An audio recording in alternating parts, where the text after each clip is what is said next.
Hey, all, Scott here. First, I want to take a second to thank all the show's listeners, sponsors, and supporters for helping make this show what it is. I literally couldn't do it without you. And now I want to tell you about the newest way to help support the show. Whenever you shop at Amazon.com, stop by ScottHorton.org first, and just click the Amazon logo on the right side of the page. That way the show will get a kickback from Amazon's end of the sale. It won't cost you an extra cent. And it's not just books. Amazon.com sells just about everything in the world, except cars, I think. So whatever you need, they've got it. Just click the Amazon logo on the right side of the page at ScottHorton.org or go to ScottHorton.org/Amazon.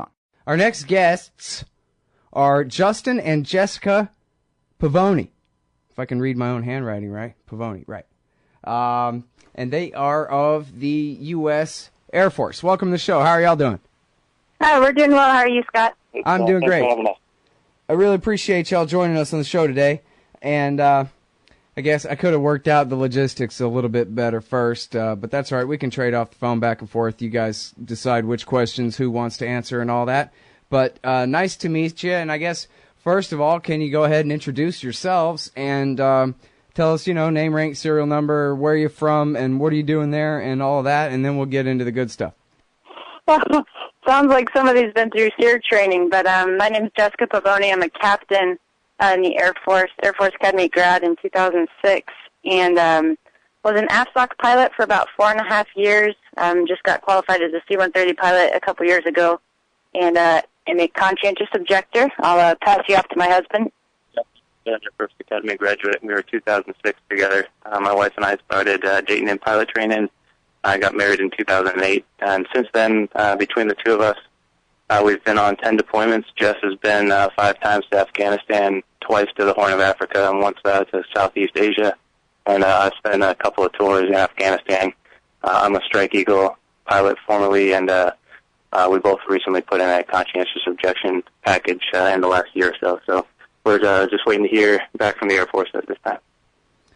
All right. Well, and so I guess the obvious question is, at what point during your tours over there did you decide together, and how did it come about that you realized that you wanted out of this job bad enough you're not willing to wait until your time's up?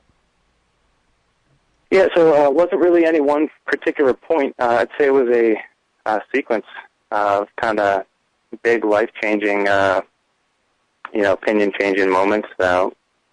We definitely were really influenced by some of the, I guess you'd call it libertarian philosophy with the non-aggression principle. But moreover, a lot of things didn't really add up for us over in Afghanistan. A lot of,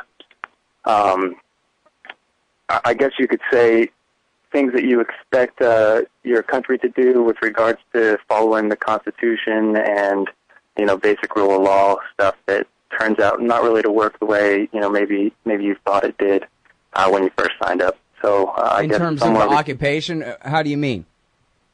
For me, we can talk a little bit more specifics, but, the first really big clue in that Jess and I had, and we were both, Jess was working with what's called Special Ops Command, and I was a liaison for Special Ops Command for fighters. And, when you start seeing that American citizens are getting put on, lists to be bombed, even for non-libertarians out there, that doesn't, that's blatantly unconstitutional. I mean, I'm not a constitutional lawyer, but if you go ahead and read the document, Article 3, Section 3, pretty black and white and says you can't do that. I mean, I don't care how bad the guy is, they have to have a trial. So, we saw some stuff like that, and we were like, wow, if that's the threshold for American citizens, what's the difference between the average American and, a foreigner? I mean, they're all human, they're no less human, and they have no less right to due process. And so, that was probably the big thing that kicked us off in thinking a different way. Mm. And then, I'm sorry, go ahead. No, the one thing I was going to add, too, is when you realize how people are targeted, that kind of changes things for you as well. I'd be the first to defend my family or my home or my country. That's why I signed up, as a senior during 9/11 in high school, and that's why I joined the military. when you go and what you see is not actually defensive in nature, you kind of need to call into question what the motives are when you recognize that, the people that are being killed, whose property is being destroyed, in all likelihood had nothing to do with 9/11. You need to search for some sort of purpose. And kind in all of certainty had nothing to do with 9/11, right?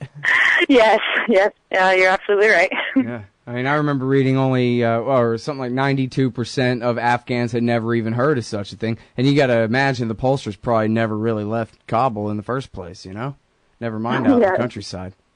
It's funny. I think a lot of the, regular Afghan citizens, a lot of them still think they're fighting the Soviets over there. And if you actually go and see what some of these villagers look like, you're talking about an 80-year-old guy with a henna beard, and, he's walking around the mountains on these mud trails, herding his sheep around. I mean, these, not that there aren't some bad dudes hiding in the hills, but like the average person in that country has nothing to do, and wants with nothing to do with terrorism. Well, and yet I think you're implying they're no less safe from bombs than some militant hiding out nearby either. Yes, absolutely. Going around the world too. For me, Scott, the journey really kind of began with a little bit of cynicism and disillusion, and maybe a philosophical opposition when you see how ineffective the strategies are. I think you can ask many military members now, and they'd say, yes, what we're doing is unnecessary or it's counterproductive. There's a generation of people around the world whose experience with Americans is, the people who chop her in at 2 a.m., kick down your door, shoot the dog and take your dad. For a long time, I was stuck on, hey, this is counterproductive, what are we doing? And then within the last year or so, it kind of became a moral issue when I learned of non-aggression, and that kind of gave me a frame through which to view our actions overseas. And how'd you pick up on that? Oh, boy. Rothbard? Murray Rothbard, perhaps, the For a New Liberty. But Ron Paul's 2012 campaign was really instrumental in kind of opening our eyes when you hear somebody whose words are jiving with what you've experienced. You tend to listen. Right. Well, of course, I've always been Ron Paul's #1 fan for exactly that reason, that he makes the anti-war position. There are 4 years left on our contracts. So that's one of the reasons, they're probably taking a hard look as well. And, what does it say when your officer leadership starts to think this way? Mm-hmm. All right, now, I think y'all mentioned earlier, or somehow I picked up on the idea that you guys, or one or both of y'all, are part of the Joint Special Operations Command, the highest tier of Special Forces. Communications, research, and information campaigns. Braswell also does website development and complete web content maintenance to include voiceover audio and copywriting. Strengthen your business. FusePowder.com. All right, you guys, welcome back to the show. I'm Scott Horton. I'm talking with Justin and Jessica Pavoni. They're a married couple and both Air Force officers, pilots, and they're now individualist libertarians suing for conscientious objector status. What did your commanding officers tell you guys when you said we refuse to participate any longer in this? I guess you could say they were a little bit surprised about that. It's not something that you generally talk about with your chain of command until you're absolutely sure that you want to go that direction. But to be fair, once we both informed our chains, they were supportive, pushed us in the direction that we need to go with regards to the reg, and they kind of separate you from your former flying. Did what they were supposed to do as far as funneling you guys through the system correctly. The same thing for the chaplains and the psychiatrists, or did they try to work real hard on you and talk you out of it, or see if they could find a way to dishonorably discharge you or any kind of thing like that? Well, we're kind of still waiting to see how the whole thing plays out, to be honest with you. It's not easy because you'd like to just, be seat and move on with your life, but you have to continue to stay in kind of out of prudence just because otherwise that's a big threat. I highly recommend, looking up guys like Doug Casey, Rick Rule, reading Rothbard's books and all that stuff. So I'd say that will be a really big eye-opener to people with regards to how the money works. But, from personal experience, I was a fighter pilot, and certainly went in with nothing but the best of intentions. We both signed up after 9/11 wanting to, in response to, holy crap, our country just got attacked in this terrible, event that foreign fighters were killed. But the moral of the story, I would say, is that, the whole thing was absolutely pointless. Unknown how many innocent people, lost their lives as a consequence. But why are we there? What is the purpose of having, infinite number of these little outposts in the middle of nowhere? It's quite, frankly, it's just absolutely purposeless. So, that's from my own experience. I if I could take back,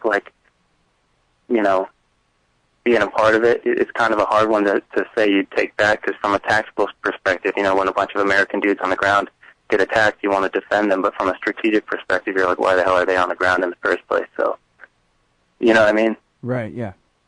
Kind of two different questions. And, of course, that's how they do it, right? They make the whole thing about the soda straw view, fighting for Johnny, no matter what, your blood brother out there, rather than any kind of even tactical question, About 300 combat hours above that valley, and you couldn't say it more accurately, man.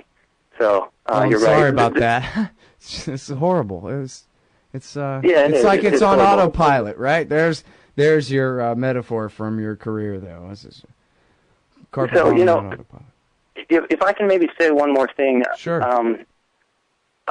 I guess the biggest takeaway for me as the average citizen is, there's a really specific reason why they label this thing the war on terror. We have a great opportunity for a short period of time to get some real rollback of the national surveillance state. Now, they're already trying to tire us by introducing fake reforms in the Congress. And the courts, they betrayed their sworn oaths to the Constitution and Bill of Rights again and again, and can in no way be trusted to stop the abuses for us. We've got to do it ourselves. How? We nullify it at the state level.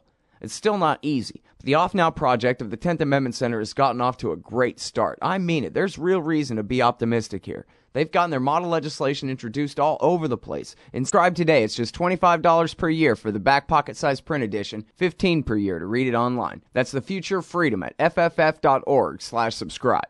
Peace and freedom. Thank you. Hey, y'all, Scott Horton here for WallStreetWindow.com. Mike Swanson knows his stuff. He made a killing running his own hedge fund and always gets out of the stock market before the government-generated bubbles pop, which is, by the way, what he's doing right now, selling all his stocks and betting on gold and commodities. Sign up at WallStreetWindow.com and get real-time updates from Mike on all his market moves. It's hard to know how to protect your savings and earn a good return in an economy like this. Mike Swanson can help. Follow along on paper and see for yourself. WallStreetWindow.com.